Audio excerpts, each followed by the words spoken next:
questions, or should I ask you questions? We're having a conversation. Okay, first. we're having a conversation. No, we can do the question first, and then we can talk about our experience and share them how, you know. Yeah. Of course. ¿Qué dicen? ¿Preguntas o primero hablamos nosotros? Hablemos. I'm going to start from my point of view from what was my job on this film. I actually was just like looking at the credits while we're just finishing the screening, and I realized like, wow, that many people it took for like only 50 minutes. You know, like it's crazy the amount of time invested and work involved and that it takes to the film and to get to this place. I think this is a really special project for me at least, and I think that for Matt as well, of course. I got driven while I read the script because I think that we can all somehow relate to these emotions, and more if we actually lived in New York for a quite amount of time. I feel like it's a very New Yorker thing, to go through that much of pain and being, in alert constantly. I saw myself on the script, and I kept saying to Matt, and actually we met like 2 days ago or yesterday, and I was actually telling him that I feel like one of the most valuable things about this project is his strength and what he wanted and the way that he wanted to do things and the way that he wanted to achieve things and just, make it happen. He did, and we're all here and seeing what he wanted to do. So I think that's something that we should clap for. Yeah. Matt, congrats. It's a huge thing, like to start something and to propose something and actually do it and be here with your family, your friends, and people you care, and exposing yourself that much, right? Because, you're scared because this character also, as we spoke, has a lot to do with you and a lot to do with a moment in your life. And I think I wanted to help you portray that moment, and it was difficult. It was COVID, and we were already scared, and everything changed so much since then. But I think it's still as relevant, or actually more relevant, as we were talking the other day. Also, I don't think it wouldn't really make much sense to actually start shooting this now because the world changed so much that maybe we're not that much in pain anymore, or it's a different pain. But back in the day, I don't know, when we were shooting this, we were also, everyone's so scared. We're having COVID tests and this COVID thing, and it was an amazing adventure. It was an amazing experience. I think it was an experience that we all learned a lot from it, from the beginning through the end and up to today. So I keep you, Matt, so you can keep going. Well, I don't know, I was just thinking of your words right now and remembering how it started since we first contacted you, and how fast it was, like all the process, and still it was like everything was so uncertain at that time. Like it was just crazy to just want to shoot a film in the middle of a pandemic. There was no vaccines yet, remember? Yeah. Just flying around people and getting everyone together to believe and want to be a part and create this project was like, from that moment I knew that not that I was doing something special, but that the moment, the energy was special. So I really feel that's what really brought you in. And first of all, I wanna thank you in front of everyone. Thank you, Matt. Thank you for being part of this project.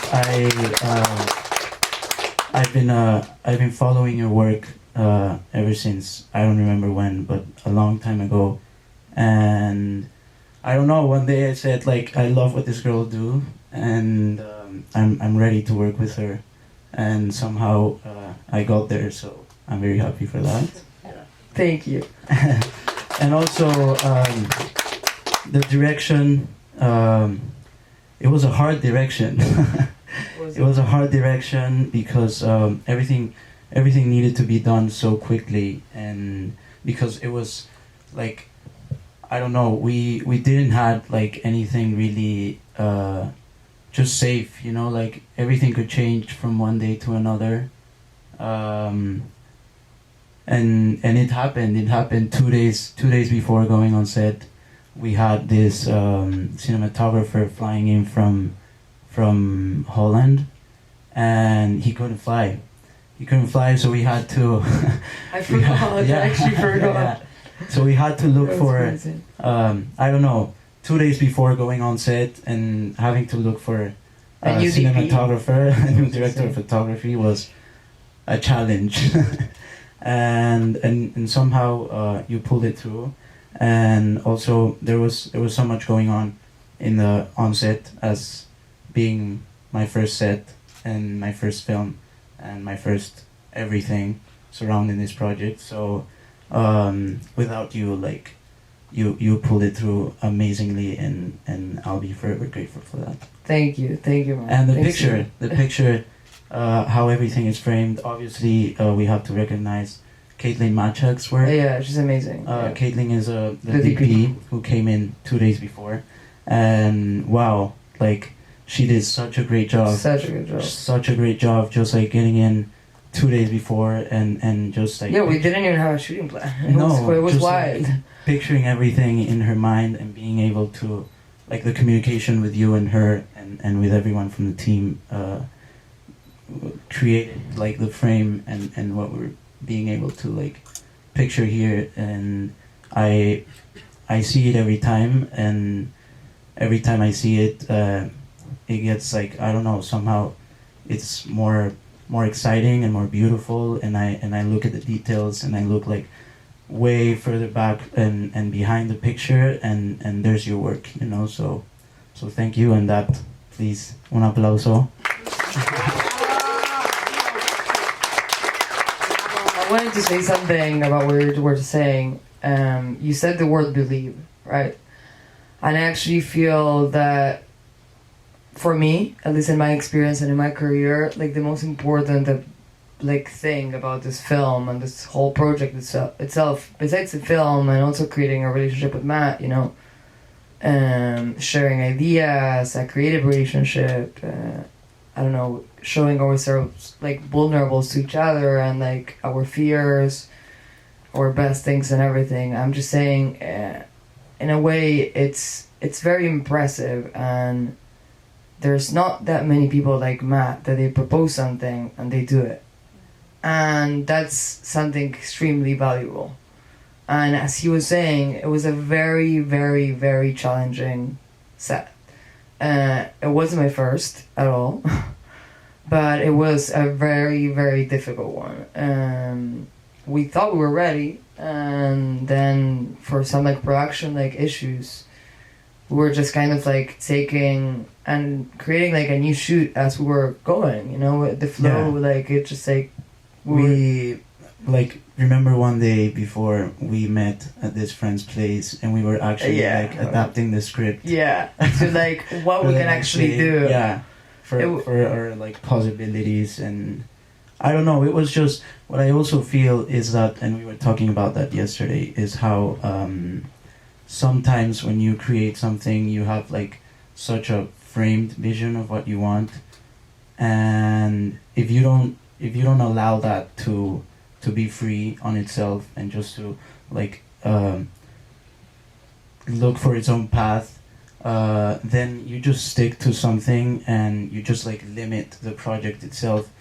And we were pretty good at letting it free and just like adapting like ourselves and to the project, right? Of course. And we let the project, and we let the script, and we let the situations on set and everything just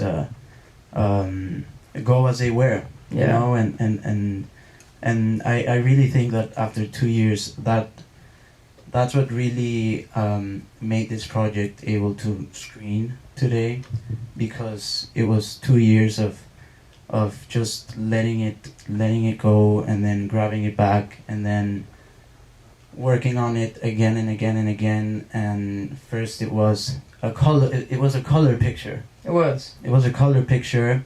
The color was kind of fucked up. It was so fucked up. We couldn't believe that we were getting. We were like, it's a school film. It's like, no. Yeah, we were not getting it. And, it wasn't okay. It wasn't okay. Yeah, it was a completely different direction. The story was completely different until the last script. It was 6 different scripts that we had to adapt in post-production. So that was crazy, because we had all the material, all the picture together, and just like having it and destroy the first script, destroy the first dialogue. We actually had some scenes with dialogue that we had to get rid of. So it was a non-dialogue film, and just adapting. And Matt wanted a mosh pit in COVID. Yeah. So we had to test like 40 people to come to set. And they were not like PCR, they were not like antigens and Walgreens. We had like a proper COVID like lab in our set. Yeah. It was insane. It was 4 days that we had like 60 people on set on the last day, and we were like 30, and we had to test every single day, each one of us. And it was insane. It was so nerve-wracking. Yeah, like if we would get COVID, it would be so like I don't know. It was the end. It was crazy, and well, I don't know. Somehow we did a good job on just like separating and then sticking back together, and then just like integrating more people, letting the project like nourish in its own time and place. Without a hurry, you know. Obviously there's always like this necessity of delivering that I feel it's something right now, and just trusting it and trusting the vision and trusting what I really wanted to see on the screen. It took 2 years, so we got a lot of people involved that I want to thank right now. And it starts from obviously you, Caitlin, Hector, our producer that saved our lives in a way. He was so mean though. He was tough. He was tough, but we needed that. Yeah, we needed it. Mariana Cantu, who pulled out an incredible job on set. Emilio Peña. There's Carlos. So many. Carlos Cortez, obviously. He did the sound. He's an Academy Award winner for Sound of Metal, and with him it was such a trip. Like it was just such a journey on creating this audio that you just heard. That I'm so glad we had the chance to screen it here because of if you can see, the audio system. It's 26 audio channels, and literally every single sound was placed in this like room where we wanted it to sound, and just separating every single sound and amplifying it and finding the tone.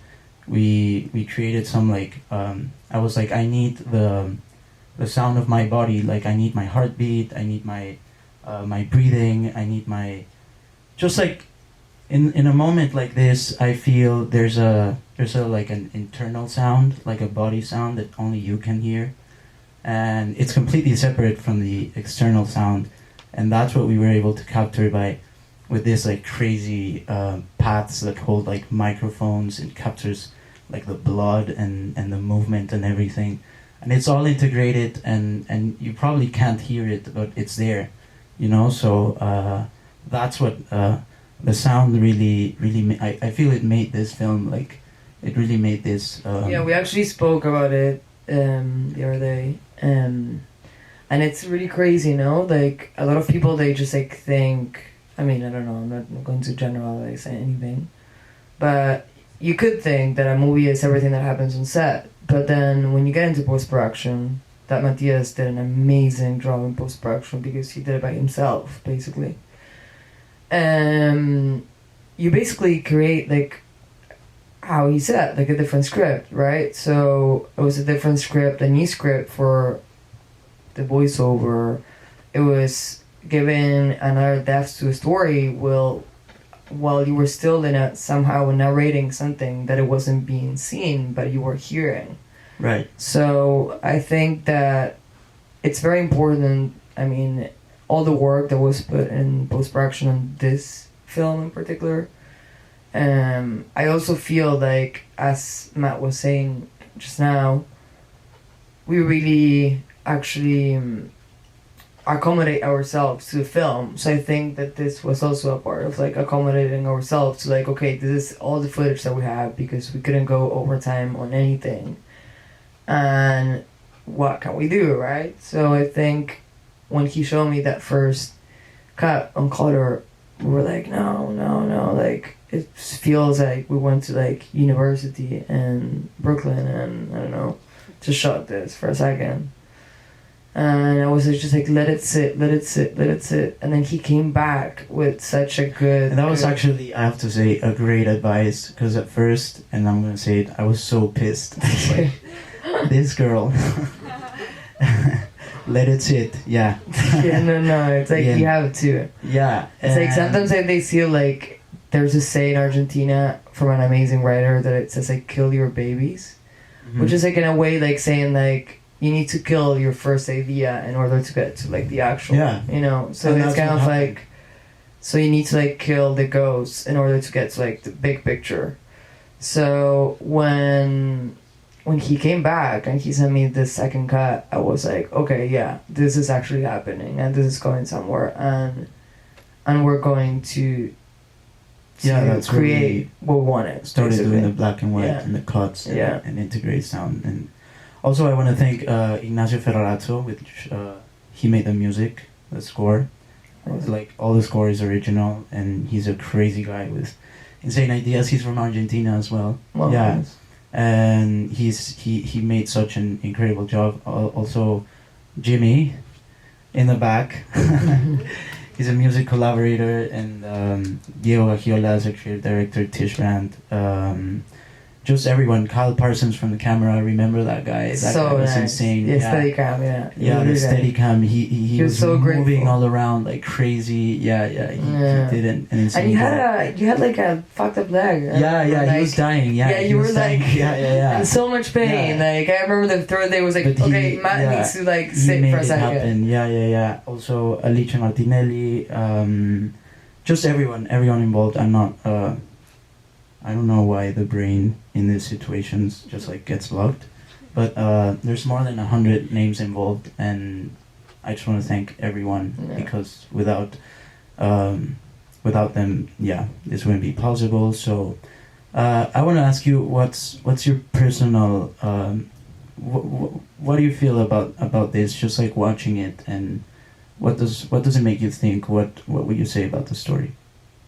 To me? Yeah. I thought we were asking everyone. No, they're gonna ask us. I just like feel like, as I said like earlier, it's a story, and the script that it was reworked so much, and the fact that there's like no dialogue and everything, but the story narrates, a struggle, someone that is in pain, and I could relate with that pain, and in some sort of way I felt like my presence on this job, it was kind of like easing that pain, and easing that pain by helping Matt make his like dream come true, that it was your dream 2 years ago. Like it was like your goal of like, I don't know, you set up different goals, and clearly he's a very active person. He's doing a play right now, so I don't know if that was confidential. But he keeps moving and moving. So that's going to make you grow fast, and it's amazing. And I actually, I don't know, I really resemble with like a lot of like things, unfortunately. And I think, I don't know, it was really interesting to shoot this film here in New York for what everything New York means to any of us that we lived here or we live here or we know the city or the struggles of living here. I think because what we were saying yesterday, and we were just like, we wanted to be on the same page, and we were talking about how sometimes, or probably always, this city pushes you towards just stepping out your door and stepping outside yourself. And I don't know, that's the way I see it, that's the way I feel it. On every time I go out from my safe space, from my internal space, from who I really am, from my reality, from what's really going on, just like opening my door and stepping out, I feel how here I don't have to become someone else, but I've built a lot of Matías's that needed to be built, constructed, and now I understand them because there was a point in where you can see it got really confusing on just like who I really was, and why was I just like feeling like that or changing towards different mindsets, different eyesights, voices. And then I understood that it was really New York, and I don't want to say it's only New York because it happens everywhere, but this city really pushes you hard to just I don't know, face your fears in a way. Really, when you come here, it doesn't matter if you have every single possibility or none, you really face like and I wouldn't say darkness because it's not darkness, but you really face like real shit. And how well, I like to romanticize the world a bit more than it really is, but here it's just like raw reality, right? It just hits you, and you get off your front door, and you just like you're so vulnerable, and that's a concept of the stage. Just like every time we come out, we create this stage on our own mind constructs, and this stage represents how we see our outside, like our external world, and how we perform. We perform every day. It doesn't matter what we do. It doesn't matter if we're artists, if we're constructor, worker, whatever. New York is a big stage. It's a big stage. And you go outside and you see so many performers just like doing their art, doing their work, whatever they're doing, but they're performing. They're like, I had this thought the other day, thinking of what was I gonna say tonight, and it was just like, okay, let me put it this way. So there's so many like interior square footage in New York that we don't know, and even if you've lived here for your entire life, there's so like you don't know not even like shit about like of that like interior space that it is, that surrounds the city. And that's how it is as you know, with everyone. Just like you can know someone, you can see someone, you can feel, you can love, you can hate, or you can just be right next to someone for the rest of your life, and you literally don't have a clue of what's going on inside. So it's really what I've experienced here, just like getting to know so many people, because and we talked about this yesterday, how just getting here and wanting to like just get the whole world on your hand, and wanting to dominate it, and you get to so many places and meet so many people, and it seems that everyone's on the same page, and that everyone thinks alike, and that everyone is following that same trend or that same whatever, and no, like it's as this character just when he comes off of stage, he goes back home and he faces his true reality, right? Like his interior, what he feels, what he fears, what he thinks, what he can't control, and that's very interesting to me. Just being able to share that as my vision, as what I think of that part of me, of that part that I feel everyone has.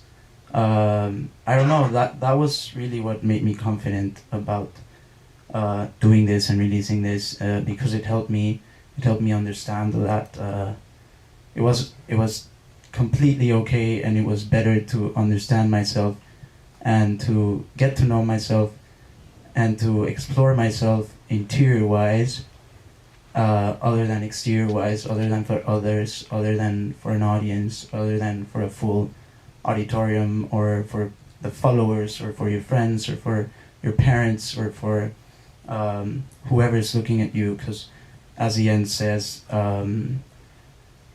you know, no one's actually looking. Like, really, you're the only audience, and you're the only one who really takes in what you do, and your passions, and your work, and everything. Agreed.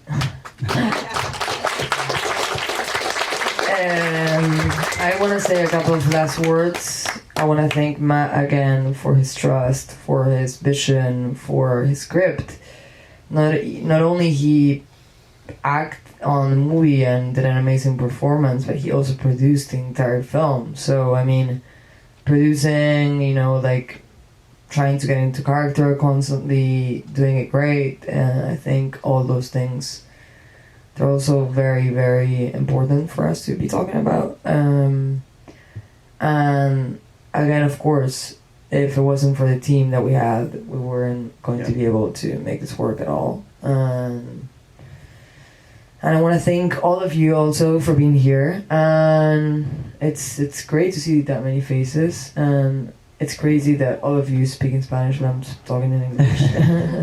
It's quite weird.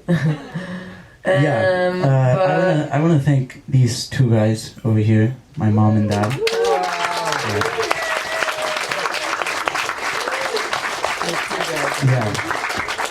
Who I have the magical opportunity of having them as executive producers, which I don't know, I don't care how it sounds, but it's really hard to get your parents involved in shit that you do, you know, like it may sound, you're very lucky. It may sound, you're very lucky. Yeah, it may sound just like words, but that was really the challenge, for having them to believe in me, and they don't know anything about film.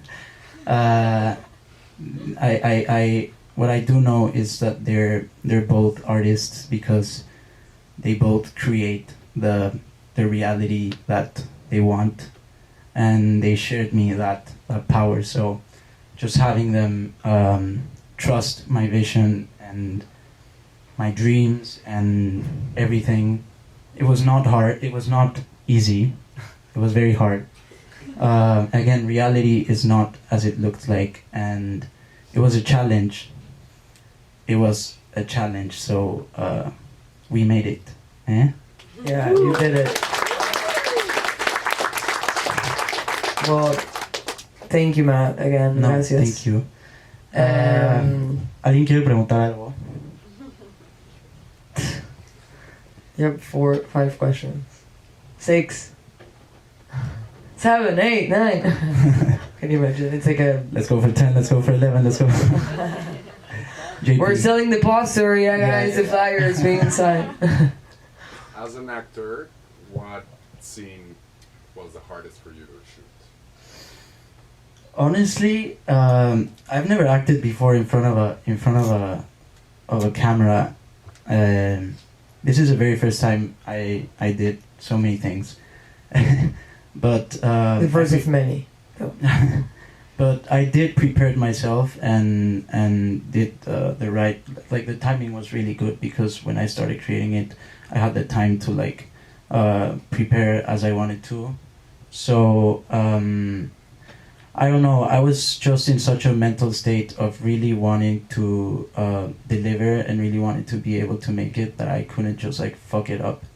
So somehow, I don't know how, I was able.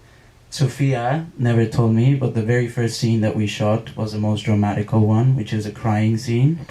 And she was like, "Well, take your pants off. It's the scene, and be ready to cry." In the bathroom, remember? Literally, the first one. Yeah, the first one. That was a bad shooting plan. Yeah. That wasn't good. And yeah, I think probably not just that one, but that was like the more. It was like it just hit me, and it was so quick. I just happened to made it through, and yeah, I would say that one, because of it being the first scene, like, you know, just like going there and just like doing it after all these pre-production, after planning everything and having everything in my head, and it's like, okay, now you're the actor, so go and do it. That was like, okay. And after that, I think it was actually great because I was so relieved. Yeah, you were like happy, and you were like, okay.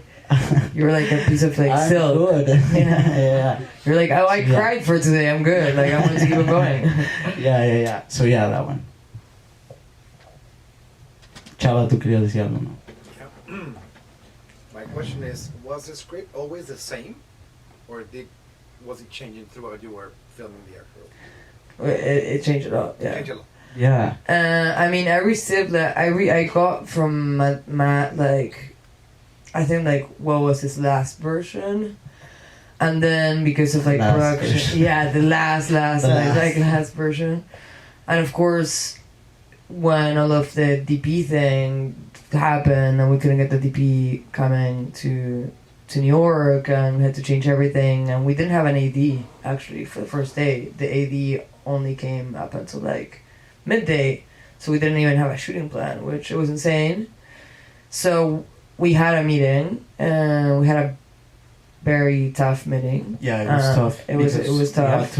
We had to cut like 10 pages out of the script. 10 pages out of the script. And those 10 pages, there were involved like 3 other characters, so they're not on the movie anymore. I mean, we never even got able to shot them. Yeah.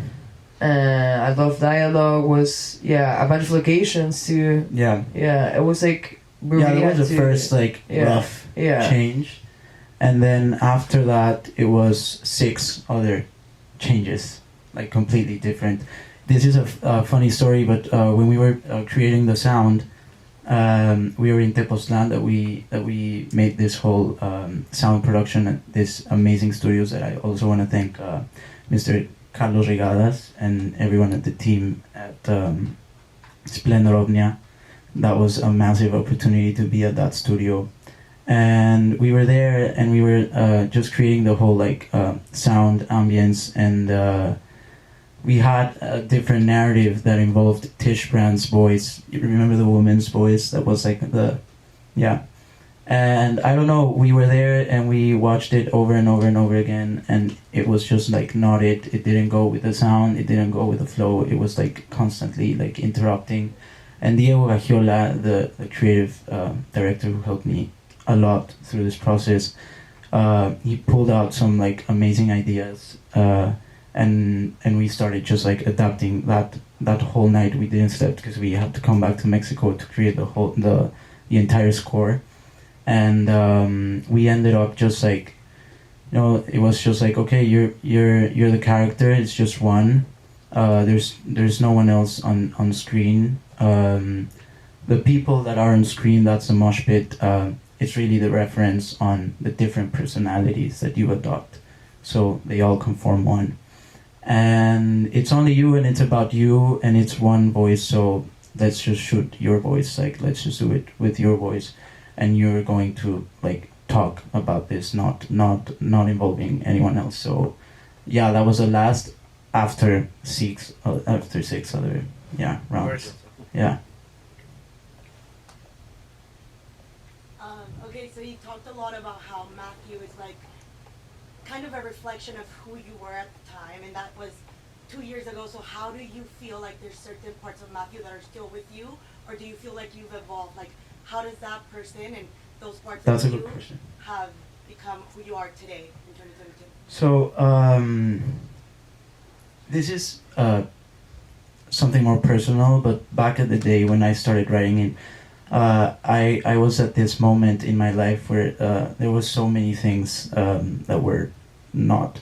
It's not that they were not right, because everything was okay, but just again inside of me it wasn't. So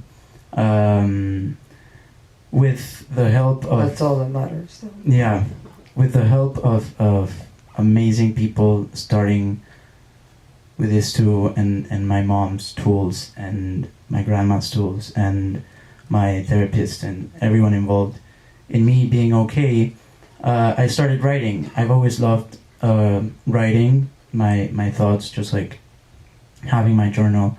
And I started writing this film because I really wanted to like get shit going and do something about it. So I started writing, and this amazing I don't want to call her a therapist because she's like just way more than that, and I also want to thank her, Shariana Boyle. She made me able to be here also, and she said like, well, let's do something, let's write about something that you're going to be able to zoom out of the picture as if you were someone else, and you're going to look at yourself from up or from behind or just from another point of view, but you're going to look at yourself.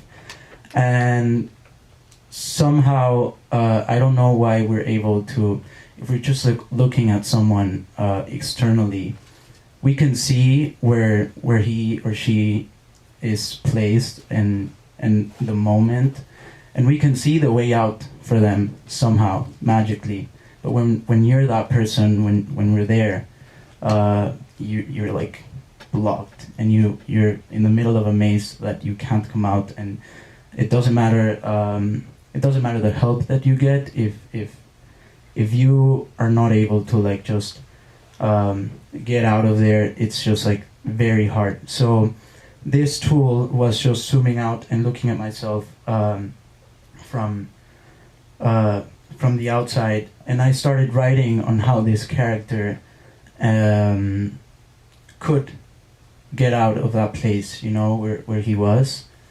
And writing, I realized that he was out already, and that he had something in his hands that was this story. And then again, just like adapting it made the film and myself be able to get out of there, because it was hand in hand with the personal process that I was going through in the work. So I would say that right now there's what's left of that moment is this, what you just saw. There's really internally. Cheers to that. Cheers. Congrats. And that's crazy. I love that, because just like having here, it's not in my pocket, but in my heart, inside of me, that's like what I really want to keep, and I cherish that moment. So, yeah. So. Is there any other movie or any other text that inspired you, or that you feel has like a strong connection to this film? We had so many references, you remember? Yeah, like so many. It was all... We built this script that was just like based on... We didn't have a storyboard at the beginning, remember? So we built a storyboard based on like references that we loved from like different films. So many, like starting from like... so many, I can't even remember. But in the end, I remember that when we were turning it to a black and white picture, we really had to get that filter, that color, that picture that we wanted, because the black and white also was so hard. May I just say something one second? I just feel also that this film, it's a very good self-reference and a self-portrait of Matt, right? And I actually saw that on the details. He was like talking with like the set designer and telling him the scent of the candle that he liked, and you cannot smell anything, of course, in a movie. But he still wanted. But it's there. Yeah. The candle. But the candle was lit, and that was the smell. So I feel like those type of things. I mean, you did like a bunch of like self like reference, and I think that that's actually amazingly valuable, and like not looking that much into like anything else. And I think because of the flow of the project and the film and all of the things that changed, we had to adapt it to our reality and what we were imagining in our heads. Yeah. And luckily we were on the same page. Yeah. So Yeah, and now that I think of it, it was not really inspired by something. it was like Uh, the story yeah, itself. the I story guess. itself like brought us to so many like I don't know non-exit places that we couldn't pull out references from there. But yeah, I mean, first of all, for example, the last script and the dialogue, it has a lot of ideas that I understood by reading these two books of Alejandro Jodorowsky, which I love, which that man has just like, I love him. And Even like all the books that were there, they were like yeah, your well, favorite there it was books. like Tom Wolfe Yeah, and but just like like, John. Yeah, picked so many. each one. Yeah, and not really for the color. I was gonna say there was this incredible film last year. Come on, and Yeah. remember when we were Yeah, we turning it talked to about black and Come On, white, Come it On, was yeah. like that's how we wanted Exactly. to look. It's Come On by Mike Mills, and yeah, that's where we based the color. It was that. Someone else? Us. Like, was it hard because it's a very, like, since it's a very emotional film about what you were feeling at that moment, and at the same time there's so many people involved, like, was it a challenge to get everyone, like, to understand your emotions at the time, like, for them to be able to, like, all coordinate, because, like, you did like, it's a very good job about that, like, the music, the set, like, how Yeah. you film it, you know? So, like, was that a challenge? Yeah. I can help you with the answer. Yeah, you know that. I mean, I think that he had a very straightforward idea of what he wanted. He knew what he wanted. He was going to a point that, like, I don't know, even though he was even producing with Mariana and everything, he had a very strict, like, you know, vision of what he wanted to say. So I think it was like subliminal. Like we never spoke about it. Like, oh yeah, this is you. Like, no, not at all. Like, the first time I read the script, I was like, that could be me, you know. So like, I feel like there's We actually had. Remember, I fully had this schedule in where the first day we were taking like the first 3 hours for doing like this table reading, for everyone just to like understand and get on the mood. And Sofia was like, de verdad, like, do you really think we have the time? And like really, a lot of the people involved, which surprises me. I feel there's a lot of talented people involved, so it was a very straight direction. That's what and I feel like made, that helps like, with any project too. Yeah, you know, and when that's you what have made, like, obviously having Sofia, that was like the first on board. Having her as a director made lots of people, you know, like because it was a pandemic and no one wanted to shoot. We needed like so many permits and so many stuff, and we were flying in people from everywhere because that was crazy. And really I don't remember of just like talking one-on-one with each of them. We never did that. Remember, just like all these Zoom meetings and stuff, it was just like we want to do this, and that's about it. Like, and do you want maybe to be it a was part like of Matt it or no? like telling me something or like a specific reference or something, and I would like have that conversation with like Caitlin that she was doing the cinematography, and like then like talking with Kyle, like he was like operating the camera and like which way we would do it. But there was a very straight direction from his side also. Like, we were executing something and we were trying to portray what he was asking us to do. So like, even from the locations, like side and everything, I feel like for me it was I wouldn't say obvious, but it was a bit like it was a bit like obvious that it was something very personal, because if it wasn't something that personal, like, you wouldn't be able to write like that. So I think that's what really... That's what made you... Yeah, and that's what really, like, threw me and, you know, like, get in the project and get in the film. And after reading the script, I was like, I'm that person too. And I'm not that person anymore. Good. But I was at one point in my life. I think we all were, if we're like that bad, or if we're that sensitive, actually.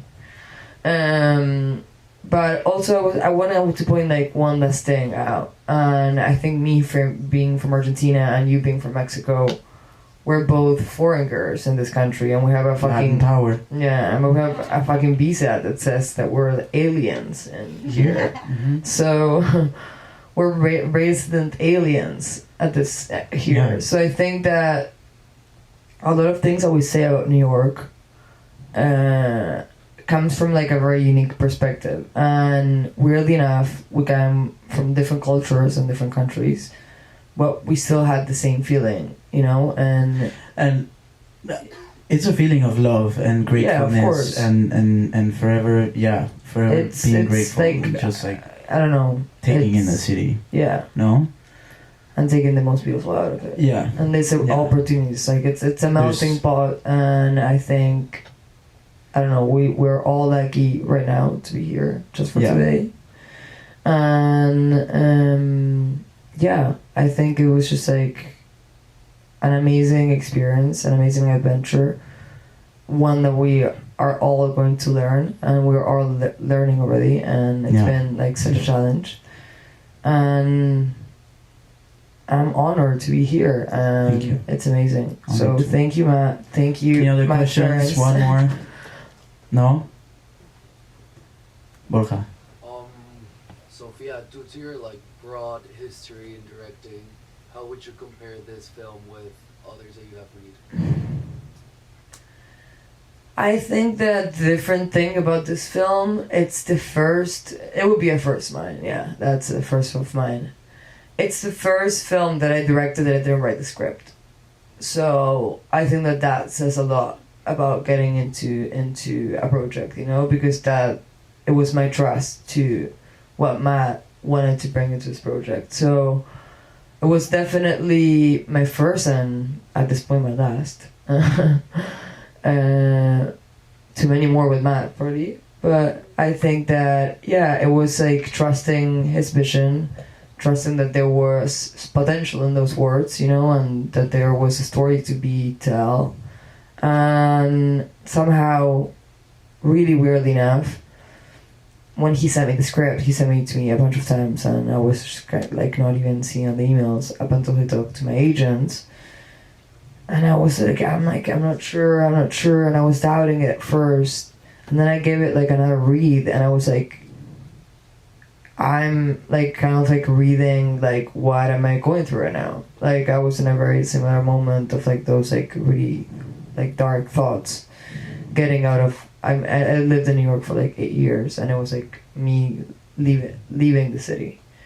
So I think it was seeing also myself in his words and just believing and you know and putting effort and love into it. And I think love is a very precious word in this project, and teamwork as well. Has a lot of it. And as they say, teamwork is dream work. I guess that's a good place to put this project at. I'm grateful. And last and most important, I just want to end with this. I don't know how what thoughts brought or what it made you feel, but this character, this story, it frees. You know, like it's not stuck in there. It's not something that you should avoid feeling this way. It's beautiful to feel that way. It makes you feel uncomfortable about yourself, about where you are at that moment, and it tells you that you need to move on. You need to keep going. You're not in that place where you really want to be, and that's not bad. It's not bad to be confused. It's not bad to feel all these things. It's not bad to have 1,000 different personalities, or to feel this or that, or to be whatever. It's just okay, because that's really who you are. And if you find power in that, and just like bringing in all together and find togetherness with yourself, and knowing that you're always going to be more powerful than your fears, and then your anxiety, and then your thoughts, and then the external world that we construct in our minds, you're gonna make it. And once you face it, you really find power in that. So yeah, it's I feel that's what I want to end with. And if you need help, it's also the first thing you gotta do is just like go out and Talk. and that's how you'll find yourself. So yeah, thank you for being here.